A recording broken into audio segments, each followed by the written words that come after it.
오늘은 유다서 11절로 16절까지 말씀에 근거해서 거짓 교사들의 다양한 모습들이라는 주제로 말씀을 드리겠습니다.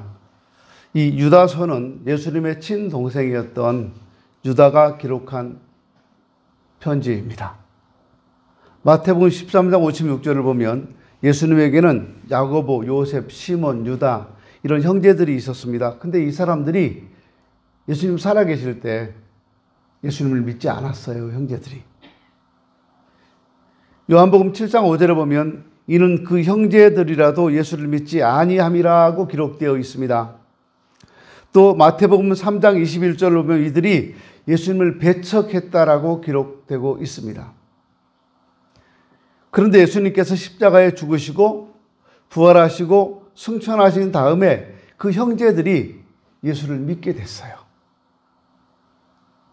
사도행전 1장 13절을 보면 다락방에 모인 제자들의 이름이 나온 다음에 여자들과 예수의 모친 마리아와 예수의 아우들로 더불어 마음을 같이하여 전혀 기도에 힘쓰더라 이렇게 말씀하고 있습니다.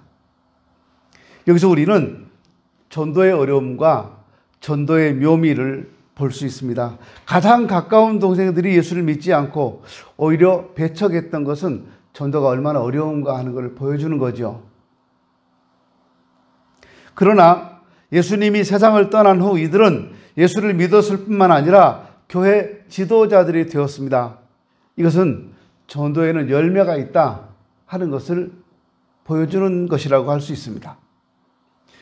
여기 이 성경을 기록한 유다는 한 교회를 담임하는 그런 목회자가 아니고 여러 교회를 돌아다니며 지도한 순회 목회자였습니다. 초대교회는 다 그랬어요. 한 분이 여러 지역을 돌면서 여러 교회를 목회를 했어요. 순회 목회자라고 합니다. 이 초대교회 목회 형태입니다.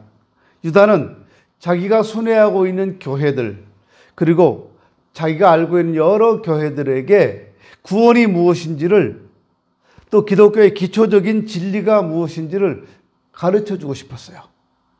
내가 늘 가서 이야기하면 좋겠는데 그게 안 되니까 편지로 써서 글로 써서 남기고 싶었습니다.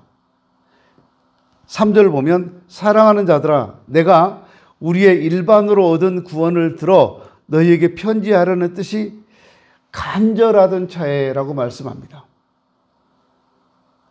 근데 더 급한 문제가 생겼습니다. 구원이 무엇인가 진리가 무엇인가를 가르치는 것보다 더 급한 문제가 생겼는데 그게 뭐냐면 거짓 교사들이 교회 안에 침투해 들어와서 성도들을 유혹하기 시작했다는 겁니다.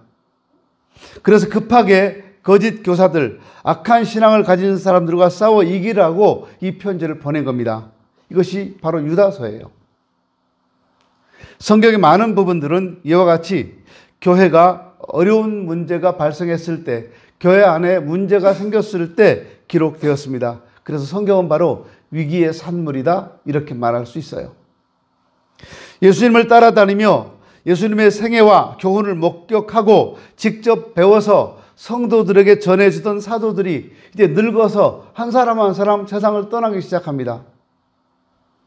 무슨 말인가요? 교회 지도력에 심각한 위기가 생겼다는 겁니다. 사도들이 죽어버리면 복음을 전해줄 사람도 없고 교회를 지도할 사람도 없는 거예요. 이걸 극복하기 위해서 입에서 입으로 전해 내려오던 예수님의 교훈과 생애를 문자로 기록했는데 이것이 바로 복음서입니다. 말 대신 글로써 예수님의 생애와 가르침을 전하고 가르치려고 했던 거예요. 초대교회 지도층의 교체가 복음서의 기록이라고 하는 위대한 일을 이뤄냈습니다. 우리 한국교회도 앞으로 5년 이내에 한국교회 100대 교회 목회자들이 거의 다 은퇴한다고 합니다. 그러면 대형 교회를 아주 어린 젊은 목사님들이 가서 담임을 하게 됩니다. 그분들이 실력이 없거나 능력이 없다는 것을 얘기하는 게 아닙니다. 지도력의 문제를 얘기하는 겁니다.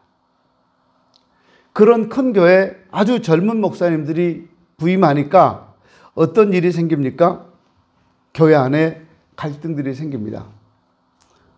새로운 목사님 부임했는데 장로님이 얘 내가 주일학교에서 가르쳤던 애인데 이렇게 말씀합니다.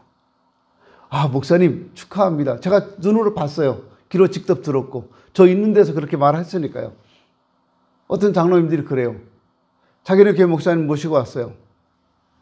그리고 인사를 시킵니다. 우리 교회 새로 오신 목사님입니다. 예, 알고 있습니다. 아, 우리 목사님 참 훌륭한 분이죠. 그런데 목사님 안 계시니까 뭐라고 얘기하냐면 내가 주일학교 때 가르쳤던 애예요. 근데 커서 목사가 됐어요. 어쩌자는 거예요 지금? 목사로 인정한다는 겁니까? 아니면 주일학교 아이로 인정한다는 겁니까? 제가 뭐라 그랬어요? 무슨 소리를 그렇게 하냐고. 아, 말이 그렇다는 거죠. 또 어떤 분은 실제로 우리 교회를 찾아오신 분도 계셨어요. 이 근처 어느 교회 장로님이신데 자기가 가르쳤던 아이가 자라서 목사님이 됐습니다. 근데 그 목사님을 자기가 목사로 인정하고 섬길 수가 없다는 거예요. 너무 어린아이라서. 어린아이는 그때 어린아이였고 지금은 신학 과정을 다 마치고 목사님이 되셨으니까 그냥 목사님이 맞아요. 근데 도저히 목사님 못하겠대요. 그래서 다른 교회를 찾고 있습니다. 그런 분이 계셨어요. 이게 지금 한국 교회 안에 일어나고 있는 일이라는 겁니다.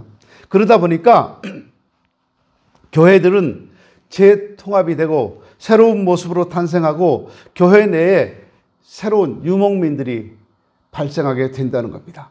그래서 이 교회 조계를 떠돌면서 수평이동이 이루어지고 이 카리스마적 지도력은 다기능 역할 분담이 될 것이라고 학자들은 내다보고 있습니다. 한국 교회 안에 많은 문제들이 생길 거라는 거예요. 실제로 생겨나고 있습니다. 그래서 어느 교회, 대형 교회에서는 목사님이 새로 부임하니까 거기서 떨어져 나오는 사람이 1000명이 떨어져 나오고 2000명이 떨어져 나와서 교회 하나를 또 새롭게 세워갑니다. 처음 세우는데 1000명이 세웠어요. 무슨 개척교회예요, 그게요.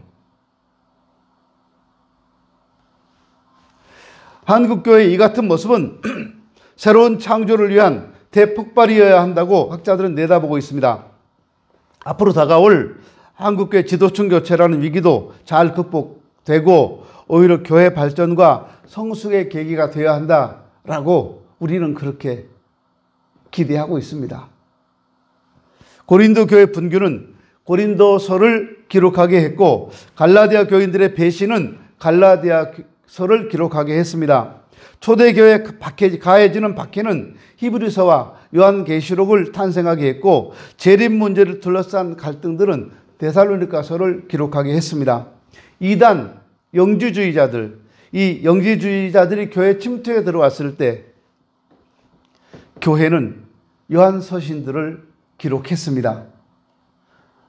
이렇게 성경은 교회 안에 찾아왔던 위기들을 극복하기 위한 산물들이었다는 겁니다. 한국교회는 지금 위기를 겪고 있는데 이 위기가 국민적 각성과 단결, 거품 제거, 그리고 소박하게나마 열매가 있는 그런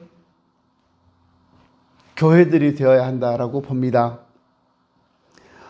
유다는 거짓 교사들의 특징을 여러 가지로 지적하고 있는데 4절에 보니까 경건하지 않고 예수 그리스도를 부인한다고 말합니다. 성적인 문란이 여러 군데서 지적되고 있습니다. 유다는 이런 거짓 교사들을 세 가지 타입으로 분류하고 있는데 11절에 보니까요. 가인형, 발람형, 고라형 이렇게 분류합니다. 가인의 길에 행했다. 발람의 어그른 길로 갔다.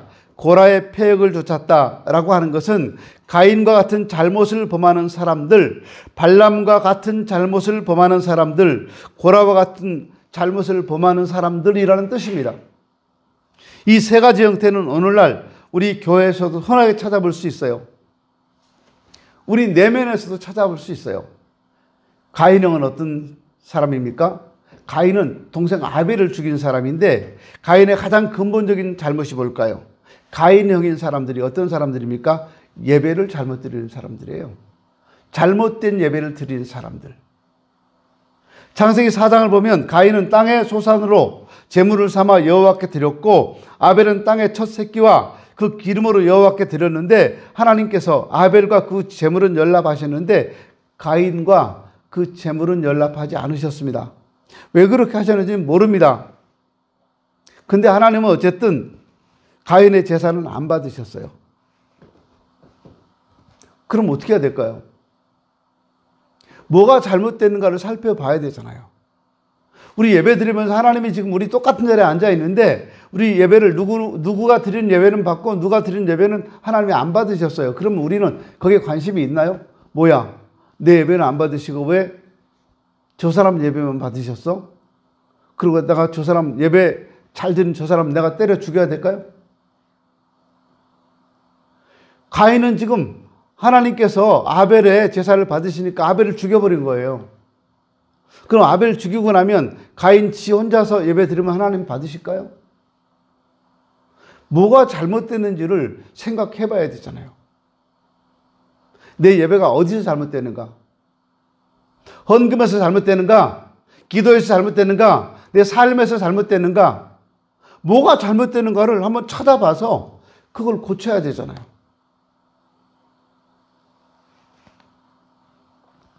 그런데 가인은 심히 분했습니다. 얼굴색이 변했다고 성경은 말합니다. 혈기죠. 자기 중심으로 하나님을 판단합니다. 왜 내 제사는 안 받으시는 것인가? 그래서 동생을 죽입니다. 자기를 기준으로 하나님을 판단한 거예요. 예배는 하나님 중심이어야 됩니다. 아, 오늘 은혜 받았어. 그건 나 중심이에요, 여러분. 오늘 목사님 진짜 쓸데없는 얘기 많이 하더라. 예화만 많이 들고, 에이, 이거 나 중심이에요. 오늘 목사님 설교 너무 길었어. 나 중심이에요. 예배는 하나님 중심이어야 됩니다. 우리에게 주시는 하나님 말씀을 아멘으로 받으면 그걸로 다 해요. 그럼 내가 그 말씀을 실천하면 되는 거예요. 근데 오늘 왜 이렇게 길어? 보니까 결혼식장 갈 시간이 다 돼가는데, 에이, 그런 분들 계시잖아요. 예배는요, 사람 중심이 아니라 하나님 중심이 돼야 됩니다. 사람 중심이다 보니까 화도 나고 지루하고 짜증나고 막 그러는 거예요. 생각해 보세요. 내가 정말 사랑하고 좋아하는 사람이 나랑 만나서 자꾸 시계 보고 가려고 하다가 한 10분, 15분 있다 가버려요. 그거보다 그 사람이 안 가고 내 옆에 늘 같이 있어주고 1시간, 2시간 계속 있어주고 이야기를 들어주고 이런저런 다정한 이야기도 해주고 그러면 더 좋지 않아요? 근데 가버려요. 얘기도 안 듣고. 또 그 사랑하는 사람이 자꾸 옆에 있으려고 그러면 내가 짜증내는 거야.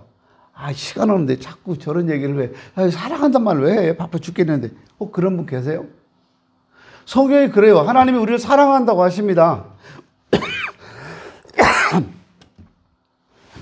하나님이 우리를 사랑한다고 하시고 지켜주시겠다고 하십니다. 그럼 감사하잖아요. 사랑한다고 하시는데, 아, 그래, 알아. 하나님이 우리를 보호하시겠다고 하시는데, 아, 마음대로 하세요. 나 바빠요, 지금. 이렇게. 그건 잘못된 예배라는 거예요. 하나님께서 가인한테 물으십니다. 네 아우 아벨이 어디 있느냐? 그때 가인이 뭐라고 그래요? 나 몰라요. 내가 내 아우를 지키는 사람입니까? 나 몰라요. 천연덕스럽게 거짓말을 하고 있어요. 거짓말은 나쁜 거죠. 물론 예배 후에 드리는 하는 거짓말은 더 나빠요. 오늘날 우리에게는 이런 자기중심적인 요소가 참 많이 있습니다. 예배 후에 더 나쁜 일을 많이 하는 분들이 있어요. 우리 교회는 그래도 주차장이 없어서 참 다행이죠. 다행은 아니야. 주차하고 싶은데 목사님이 못하게, 그러니까 눈치 보이고. 주차하려고 일찍 왔는데 목사님이 가로막고 있고, 못하게 해요. 오늘 손님 오신다고. 되게 짜증나지 않아요, 여러분? 김인태 집사님 아까 왔다가 섰다가 들어갈까 말까 망설이다가 가더라고요. 근데 더 웃기는 거는 같이 있던 분 중에 누구라고 공개하지 않겠습니다. 여자가 운전했대요. 보니까 머리가 진짜 기네. 근데 주차장이 크고 넓은 교회는 어떤 일이 있냐면 큰 교회들입니다. 예배 끝나고 우르르 나가서 차가 막 나오는데 서로 먼저 나가려고 하고 막 빵빵거리고 아이씨 빨리 나가라고 왜 운전을 이렇게 못하냐고 막 이렇게 주차장에서 싸우는 교회가 진짜 많아요. 서로 좋은 데 되려고 싸우고 씩씩거리고 들어와서 예배 끝나고 갈 때 봐라. 내가 차 비켜주나 봐라. 이런 마음으로 예배를 드려요. 그 예배가 하나님께 드려지겠어요? 예배 끝나고 갈 때 진짜 차 딱 가로막고 안 빼주는 거예요. 전화도 안 받고 막. 뿔났다 이거죠. 그래서는 안 된다는 겁니다. 여러분 예배가 잘못되면 다른 거 다 잘못된다는 거 아셔야 합니다. 예배는 정성을 다하는 것인데 그 예배를 올바르게 드리지 못하는 사람이 다른 건 뭘 제대로 할 수 있겠습니까? 가인은 바로 이런 잘못을 범한 사람입니다. 근데 오늘날 교회 안에 이 예배를 소홀히 여기고 예배를 함부로 여기는 분들이 진짜 많아요. 중간에 들어오고 중간에 나가고 예배 시간에 게임하고 휴대폰 보고 있고 문자 보내고 있고 많아요. 내가 이 예배에 지금 실패하고 있는 거예요. 근데 본인들이 몰라요. 또 하나는 발람형입니다. 발람형은 어떤 사람입니까? 물질의 유혹에 약한 사람입니다. 특별히 물질의 유혹으로 신앙적 양심을 굽히는 사람을 발람형이라고 합니다. 발람은 누굽니까? 돈을 사랑했던 탐욕스러운 주술가입니다. 좋게 표현하면 종교인이라고 할 수 있겠고 예언가라고도 할 수 있겠는데 주술가라는 게 맞을 것 같아요. 이스라엘 백성들이 광야에서 이방 부족들을 격파하고 무찌르면서 가나안을 향해 가는데 모압 왕 발락이 두렵습니다. 그래서 힘으로는 이스라엘과 싸우기는 어렵고 그래서 발람을 불러다가 이스라엘을 저주해달라 그래요. 돈 주고요. 하나님께서 발람에게 너는 모압 왕 발락에게 가지 말고 이스라엘을 저주하지 말라 이렇게 말씀합니다. 나중에 나귀를 통해서 나귀가 말을 해요. 발람한테요. 발람이 이런 엄중한 계시를 받았으면 단호하게 행동해야 될 텐데 우물쭈물하고 발락한테 왔다 갔다 해요. 그래서 모압 왕 발락이 베푸는 환대에 마음이 끌렸어요. 물질의 마음이 끌린 거예요. 자세한 이야기는 민수기 22장에서 25장까지 기록되고 있습니다. 그래서 발람을 불의의 삭스를 사랑한 사람, 상급을 위해 범죄할 용의가 있는 탐심 많은 사람, 나귀보다도 못한 사람, 요즘 말로 짐승보다 못한 사람이라 이렇게 말할 수 있을 겁니다. 물질 때문에 하나님을 버리는 사람을 말해요. 돈 때문에 하나님 말씀을 버리고 신앙을 버리는 사람들을 말해요. 돈에 끌려서 신앙 양심을 굽혀서는 안 됩니다. 교회에서는 물질의 바른 사용에도 특별히 조심해야 되겠죠. 그렇지만 여러분도 아셔야 됩니다. 물질을 하나님의 일을 위해 먼저 사용하지 않는 것도 잘못된 물질관에서 나온 겁니다. 또 하나는 고라형입니다. 고라형은 어떤 사람들입니까? 영적인 권위를 무시하는 사람들이에요. 고라는 누굽니까? 광야에서 무리를 지어서 모세에게 대항한 사람입니다.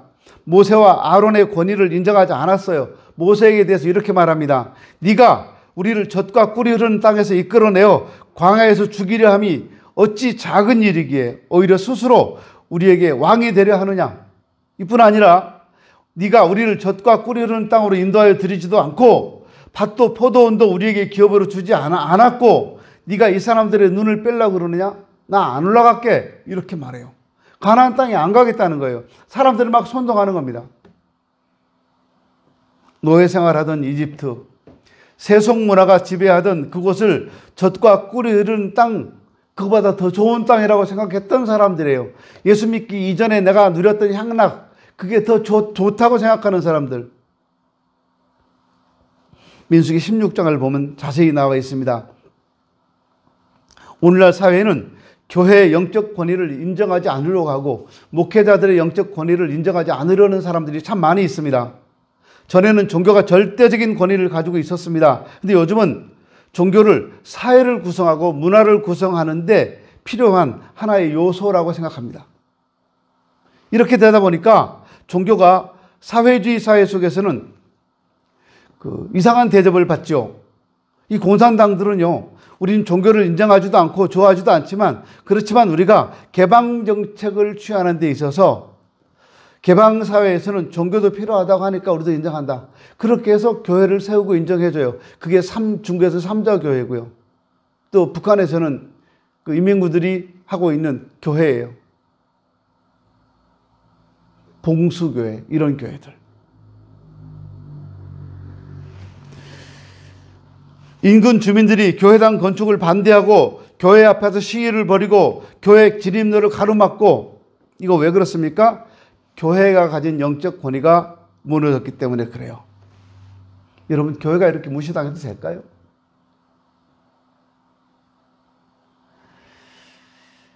교회의 영적인 권위를 이렇게 무시하는 사회가 장차 어떻게 될 것인가 한번 생각해 보세요. 더 비극적인 것은요, 교회 안에서조차 영적인 권위를 인정하지 않고 어지럽히는 일들이 종종 일어나고 있습니다. 교회의 영적 권위는 교회 안에서 지켜줘야 합니다. 그래야 밖에서도 교회의 영적인 권위를 인정하는 거예요. 고라는 이걸 무시했습니다. 민수기 16장 1절을 보면 고라는 제사장 부족인 레위의 후손입니다.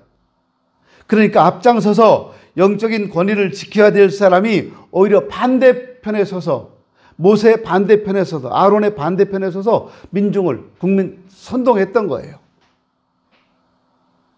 가인형, 발람형, 고라형, 이런 거짓 교사들이 교회에 들어왔습니다. 이 사람들이 들어올 때 요란하게 들어오지 않아요.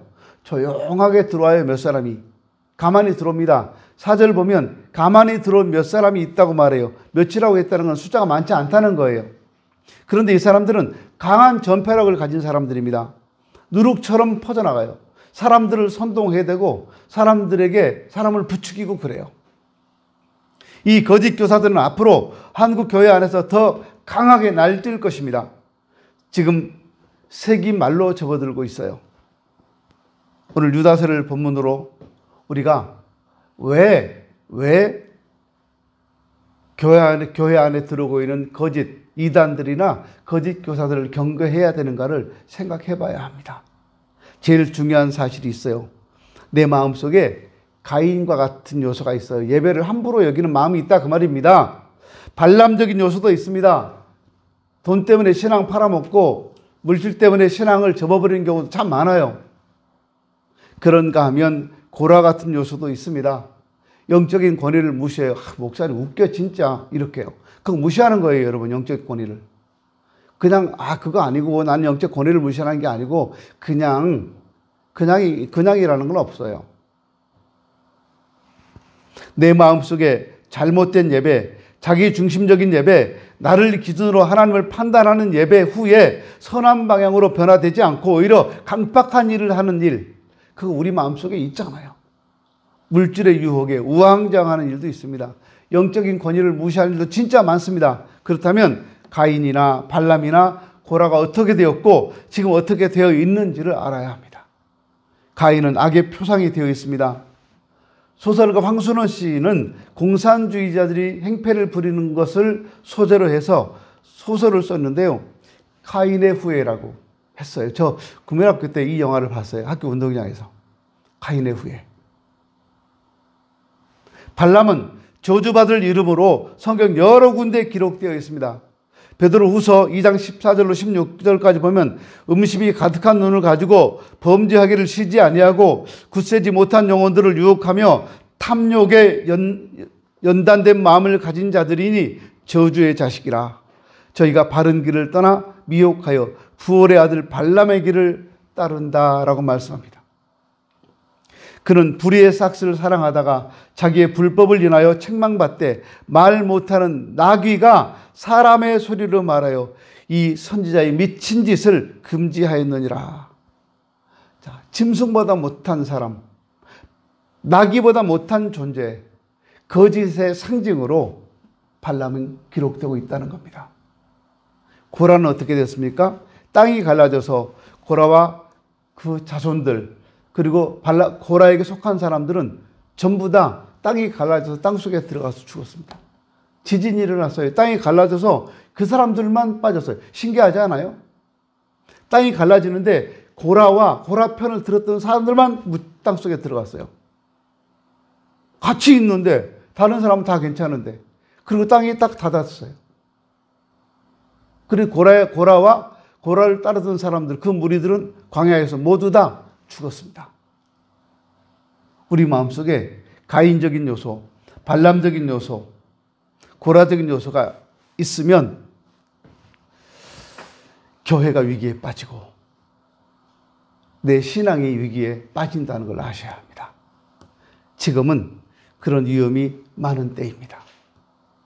우리는 우리 가운데 있는 이런 요소들을 경계해야 합니다.